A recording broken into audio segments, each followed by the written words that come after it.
I will be our first speaker, and then I think we're actually just going in order down the table.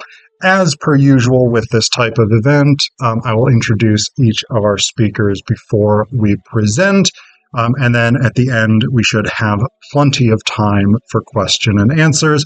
So I look forward to a lively discussion.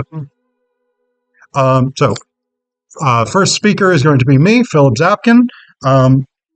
I am a newly promoted associate teaching professor of English at Penn State with a PhD from West Virginia University. I mean, you can applaud that. Basically, in December, I got the title, but I don't get the pay raise until July. So that's what that is. So my main critical focus is contemporary theatrical adaptations of Greek drama and myth. But my scholarly interests are pretty broad, and I am absolutely in love with David Ireland, who's one of his plays I'm presenting on today. So that is not Greek drama and myth, but I love David Ireland, so we're getting it. My first book, Hellenic Common, was published by Routledge in 2022, and my essays have appeared in PMLA, Modern Drama, Comparative Drama, Limina, and elsewhere. And I've been a long-term but irregular attendee of the Northeast Modern Language Association Conference, going back to 2010 when it was held in Quebec when I was in my master's program, which makes me feel very old, which I'm getting more and more used to as the years of teaching go by. Anyway.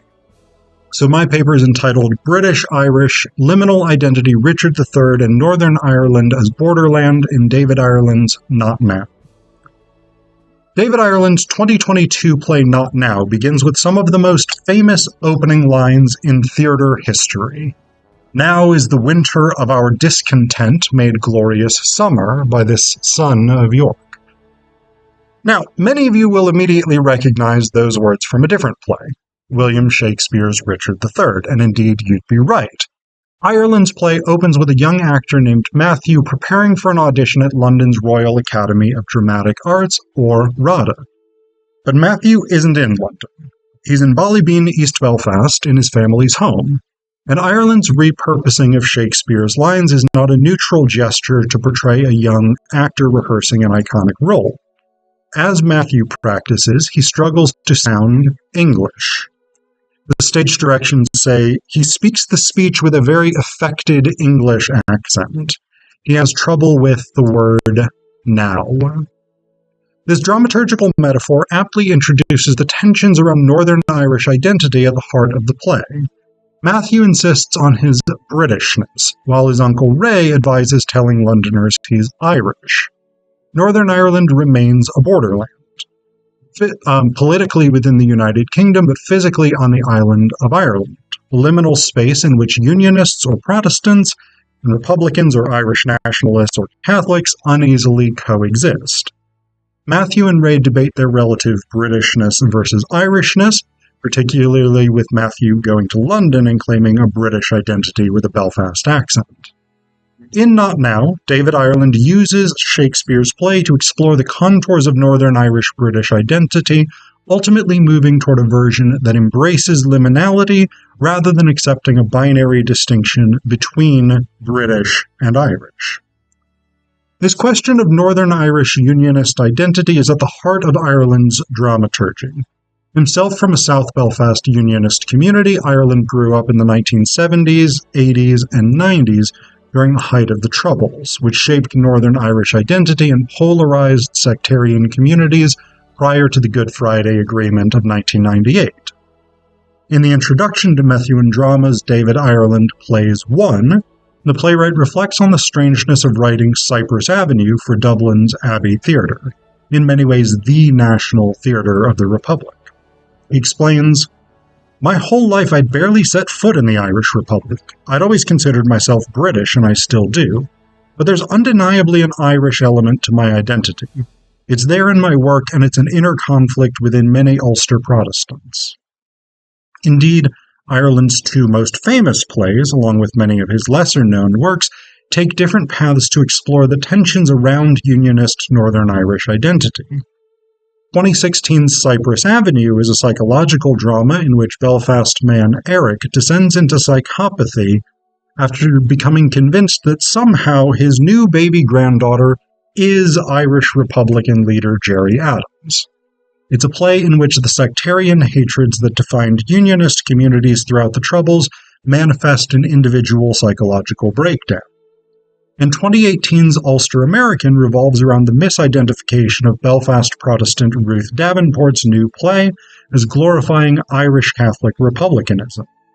Both American star actor Jay Conway and English director Lee Carver become irate when they discover that the play is actually about a Unionist Protestant, though the script makes that abundantly clear from the opening words. Each tries to force Davenport to accept an Irish identity, one coming with stereotypically Catholic and anti-British overtones, but she insists that she and her work are staunchly British. This central conflict in Ulster American closely parallels that of Not Now, with the big difference being that in Ulster American, English and Irish American men try to convince a Northern Irish woman that she is properly Irish, while in Not Now, the debate occurs between two Northern Irish Unionist men. The opening of the conflict between Matthew and Ray is that Ray overhears Matthew rehearsing Richard III in an English accent and encourages his nephew to do the audition with his natural voice. Matthew objects that Richard was English. When Matthew objects that Richard was English, Ray argues that it would be better for Matthew's career to lean into his Irishness. Ray says, "You should be emphasizing your—" I'm not doing a Northern Irish accent. I'm not good at it. "You should be emphasizing your Irishness. That's how you sell yourself. Sure, look at Kieran Farley." Matthew says, "Who's Kieran Farley?" Ray says, "Your man from Dublin, the good-looking boy." Matthew says, "Colin Farrell." Ray says, "Colin Farrell, or like, your big Liam thingy, you know?" Matthew says, "Neeson." Ray says, "Liam Neeson, exactly. Be like him. Hit them with a bit of the old Irish charm." Now, despite Ray's arguments that British people will warm to an Irish identity and sour on a Northern Irish person insisting on their Britishness, Matthew asserts that he is British and refuses to compromise on that. Ray says, "Matthew, I don't give a fuck who's Irish and who's not. I'm just thinking about what's best for your career, and that's how themins in London will see. Calling yourself British just embarrasses them. It makes them think of the Empire and slavery and all that. And the type of people you're meeting, fucking lovies, isn't that what they're called? They hate all that. It makes them uncomfortable." Matthew objects that he shouldn't have to deny who he is to make others comfortable, and he points to their family history fighting for British Ulster. The British identity in which Matthew roots his own self-understanding includes his great-great-grandfather killed at the Somme during World War I, and his own father who briefly served in the Ulster Volunteer Forces, or UVF. A violent Unionist paramilitary during the Troubles. With the revelation that Matthew's father did a stint in the UVF, Ireland's choice of Richard III gains an additional dimension. Richard's speech comes during the Wars of the Roses, a civil war in which two households fought for control of the English throne, much as Unionists and Republicans fought for control of Northern Ireland during the Troubles. Although the Wars of the Roses wouldn't technically end until Richard's death, Shakespeare's play begins with a lull in the fighting. Richard's speech reflects on the temporary end of the conflict and the difficult position into which peace has thrust the violent and bloodthirsty speaker.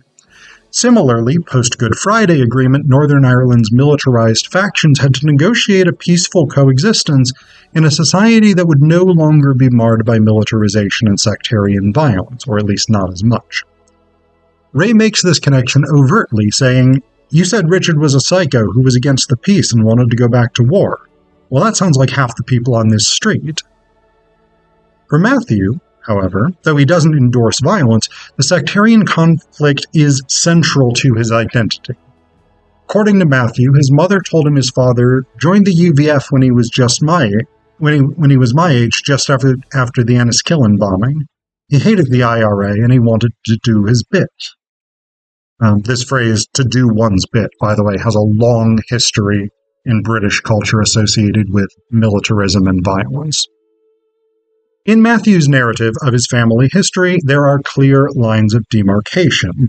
The IRA and the Republicans with whom it shared a political goal were, or are, the enemy of his family. But Ray complicates this narrative by revealing that Matthew's father didn't look proudly on the UVF, his short membership, or the 5 years he spent in prison after being arrested for having a weapon and membership in a paramilitary organization. And Ray asserts that Britishness is not that important to him and never has been. In contrast to his brother, Ray was never angry about the IRA, just saddened by the violence. And with the Troubles over for a decade and a half, Ray says that he finds the whole Orangeman identity of Northern Irish Unionists boring and hollow. Reflecting on the 12th, which is an annual Protestant Unionist celebration of William of Orange's victory at the Battle of the Boyne, Ray tells Matthew, "During the Troubles it was all right because you felt like you were under siege. You had something to defend. But now it's like everyone's pretending." Northern Irish Unionist identity thrived under sectarianism, but without that sectarian strife, there's less to hold the identity together and create cohesion in the face of a secularizing modern world in which British nationalism wanes across the British Isles. Against the backdrop of declining Northern Irish sectarianism, Shakespeare emblematizes English culture, which has always been at the heart of the British colonial project, including in Ireland. There's a substantial body of post-colonial work on the role of British culture in the education system within British colonies, much more than I could summarize here. But one of the most thorough critics is Ngugi wa Thiong'o, whose book Decolonizing the Mind argues that within colonial spaces, the English language and British or English culture functioned as a cultural bomb to destroy indigenous cultures.